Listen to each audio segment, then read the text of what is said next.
আসসালামু আলাইকুম। গোলাম মাওলা রনি আসলে এর গোলাম মহিলা ডাকে, এর ব্যবহারে এর কারণেই ডাকে। এ টক শোতে গিয়া গিয়া মানুষের বিরুদ্ধে যত অপপ্রচার আছে চালাইতেছে। আর এখন বিএনপির বিরুদ্ধে চালাচ্ছে, ফ্যামিলি কার্ড দিচ্ছে, এটা নাকি ভালো কাজ হয় নাই। এটা নাকি খারাপ হচ্ছে। কারণ এটা নাকি মানুষকে আরো কাজের উৎসাহ কমায় দিতেছে। এই টাকা বলে কোথায় থেকে আসবে? এই কোথায় থেকে টাকা আসবে তুই জানোস না? বাংলাদেশে কোটি, কোটি টাকা দেন।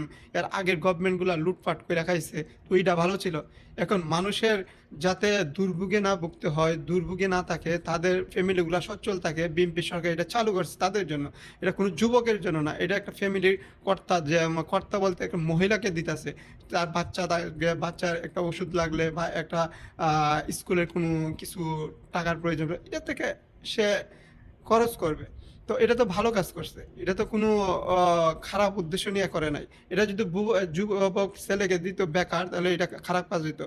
হ্যাঁ, যেহেতু সরকার আসছে, এখনো তার একটা মাসই হয় নাই, কোনো সংসদে বসে নাই। এর আগেই তারা কি সব একদিনে করে লাগবে? হ্যাঁ, যুবকদের জন্য করবে আস্তে, আস্তে।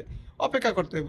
এইভাবে মিথ্যাচার না ছড়াইয়া ভালো কিছু বল। আর টকশো যতগুলা করে সব বাদাই মেরফুত ফাকিং সবগুলা টকশোতে যায়।